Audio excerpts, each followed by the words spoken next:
So hello students, welcome back to another new video. तो MahaDBT scholarship scheme की जो first instalment है वो अब आना शुरू हो चुकी है एंड काफ़ी सारे स्टूडेंट्स को जो पैसे है वो भी अब मिलना शुरू हो चुका है। साथ ही में सेकंड इंस्टॉलमेंट के लिए आपके लॉगिन में आपको क्या स्टेटस देखने को मिलेगा ये हम इस वीडियो में देखेंगे। साथ ही में जब आपकी फर्स्ट इंस्टॉलमेंट आएगी तो उसके पहले गाइज आपको अपने स्टेटस में amount credited to pool account ऐसा कुछ जो है वो देखने को मिलेगा। अब इसका मीनिंग क्या होता है कि आपको मैन्युअली जो बेनिफिट्स है वो रिडीम करना पड़ेगा एंड ऐसे और भी बहुत सारी चीजें मैं आपको इस वीडियो में बताने वाला हूँ, तो वीडियो पूरा एंड तक देखते रहिए। तो स्टेटस चेक करने के लिए आपको आ जाना है महाडीबीटी की वेबसाइट पे एंड लॉगिन कर लेना है। लॉगिन करने के बाद जब आप माई अप्लाइड स्कीम पे क्लिक करोगे तो यहाँ पे आपको अपनी स्कीम का जो स्टेटस है वो देखने को मिल जाएगा। तो लास्ट वीडियो भी मैंने आपको इसी आईडी से जो है वो दिखाया था, तब फर्स्ट इंस्टॉलमेंट जो है वो आने की थी एंड स्टेटस जो है वो अप्रूव था, बट पैसे जो है वो क्रेडिट नहीं हुए थे। बट अभी फर्स्ट इंस्टॉलमेंट जो है वो आ चुकी है इस स्टूडेंट की एंड अभी सेकंड इंस्टॉलमेंट के लिए यहाँ पे जो प्रोसेस है वो शुरू हो चुकी है।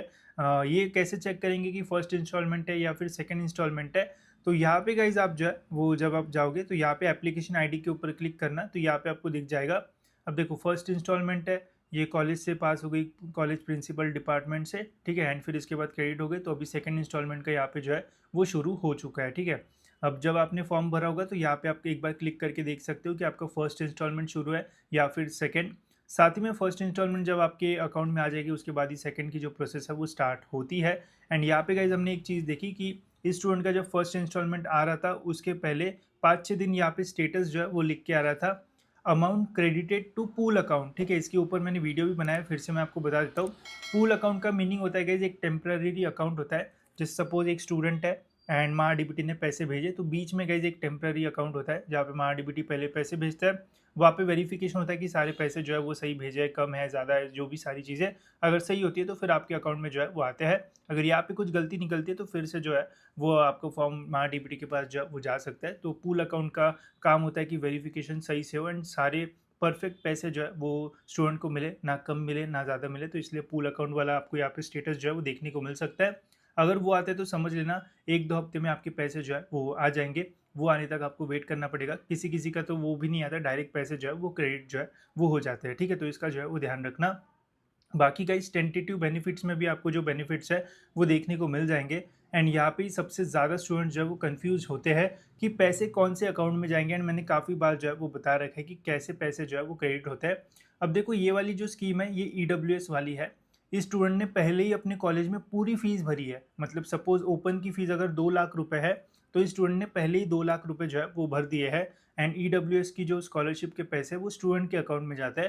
तो अगर आपने पहले ही कॉलेज की पूरी फीस पे कर दी है, जो भी मतलब सैंक्शन होती है ओपन की फीस पूरी भर दी है, तो फिर जो पैसे आपको आएंगे वो आपको ही रखना है, आपको कॉलेज में देने की ज़रूरत नहीं है।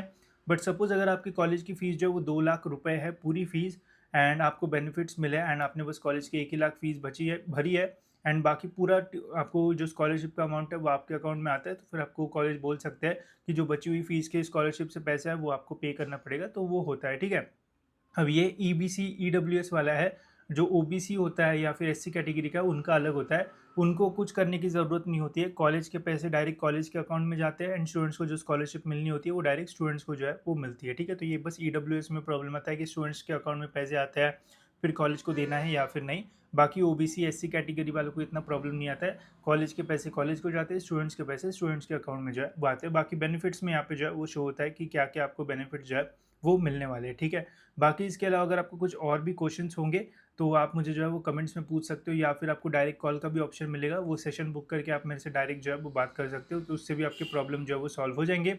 बाकी बैंक डिटेल्स यहाँ पे आपकी जो है वो अभी भी नो डेटा ऐसा ही जो है वो लिख के आ रहा है, तो टेंशन मत लो, आपके पैसे आपके बैंक अकाउंट में जो है वो आ जाएंगे। एंड फर्स्ट इंस्टॉलमेंट अभी अभी तक अगर आपकी नहीं आई है तो आपको अप्रूव्ड एप्लीकेशन में ही जो है वो देखने को मिलेगा।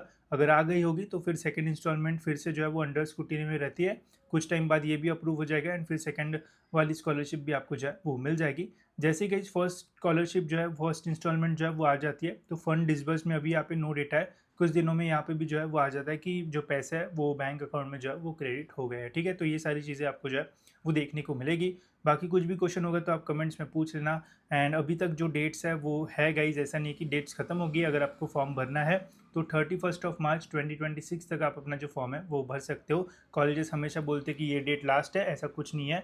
26, 31 ऑफ मार्च 2026 तक आप जो है वो भर सकते हो, ठीक है। तो होप सो गाइज आपको चीज़ें जो है वो समझ में आ गई होगी, कुछ होगा तो आप पूछ लेना। फिलहाल इस वीडियो में इतना ही, मिलते हैं ऐसी और एक इन्फॉर्मेटिव वीडियो में।